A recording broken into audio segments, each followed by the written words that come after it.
नमस्कार, मैं हूं अनूप नारायण सिंह और आप देख रहे हैं नेशन भारत के डिजिटल न्यूज नेटवर्क को। बिहार में लोकसभा की 40 सीटों को लेकर महागठबंधन और एनडीए में घमासान मचा हुआ है। इन 40 सीटों की बात करें तो 2019 के लोकसभा चुनाव में इन 40 में से 39 सीटें एनडीए के खाते में गई थी। 17 सीटों पर भाजपा के उम्मीदवार जबकि 16 सीटों पर जदयू के उम्मीदवार चुनाव जीतने में सफल रहे थे, जबकि 6 सीटें एकीकृत लोजपा के खाते में गई थी। अब लोजपा दो भागों में बट गई है। एक तरफ चाचा पशुपति पारस हैं तो दूसरी तरफ भतीजे चिराग पासवान। अब यह देखना लाजमी होगा कि एनडीए में नए घटक दल भी जुड़ गए हैं। ये नए घटक दल हैं उपेंद्र कुशवाहा और जीतन राम मांझी।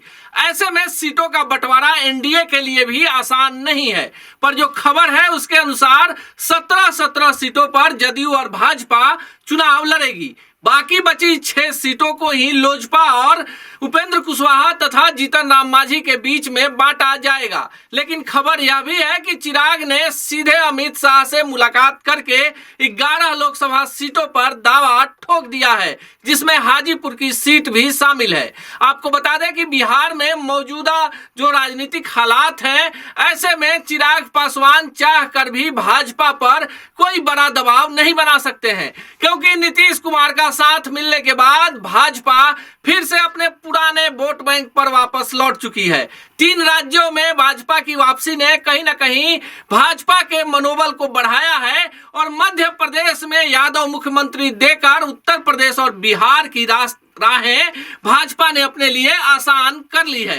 अब यह देखना खास होगा कि बिहार में अगर चिराग पासवान को 1 से 2 सीटें मिलती हैं तो क्या चिराग महागठबंधन की तरफ रुख करेंगे, जो फिलहाल होता हुआ नहीं दिख रहा है। मिला जुला के कमोबेश यही स्थिति कांग्रेस, राजद, सीपीएम, सीपीआई के साथ भी देखने को मिल रही है।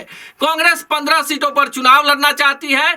किशनगंज सीट उसके कब्जे में है। साथ ही साथ आपको बता दें कि मोतिहारी से लेकर गया तक, औरंगाबाद से लेकर कटिहार तक की सीट की डिमांड कांग्रेस ने राजद से कर दी है। राजद के सामने दुविधा यह है कि जिनका टिकट कटा वो बगावत का रास्ता अख्तियार कर सकते हैं। इस बीच जो बड़ी खबर है कि 6 विधायकों के बागी होने के बाद महागठबंधन के 15 से ज्यादा विधायक जो हैं भाजपा के संपर्क में हैं। तो क्या भाजपा इन 15 विधायकों को लेकर एक और बड़ा झटका देने जा रही है, इस पर भी हमारी नजर होगी। लेकिन भाजपा का मास्टर प्लान आपको संक्षिप्त में हम समझा देते हैं कि भाजपा अपने 17 सांसदों में किसी का टिकट नहीं काटने जा रही है। जो खबर हमारे पास है उसके अनुसार किसी भी विधायक को जदयू या भाजपा टिकट भी नहीं देने जा रही है। यानी पिछली बार जो चुनाव जीते थे इस बार भी वही उम्मीदवार होंगे।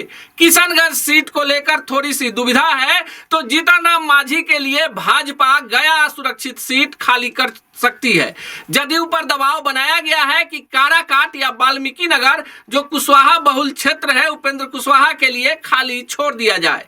अब मुकेश साहनी भी कहीं ना कहीं एक आध सीट लेकर एनडीए से सटने के फिराक में है, पर मुकेश साहनी को लेकर भाजपा का जो शीर्ष नेतृत्व है ज्यादा आशान्वित नहीं है, क्योंकि मुकेश साहनी एक बार पार्टी को धोखा दे चुके हैं। बिहार में मंत्रिमंडल के विस्तार में हो रहे विलंब को भी लोकसभा चुनाव के पहले पार्टी में बगावत रोकने की एक महत्वपूर्ण कड़ी के रूप में देखा जा रहा है। इसी तरह की तमाम खबरें और समीक्षाओं के लिए देखते रहिए नेशन भारत के डिजिटल न्यूज नेटवर्क।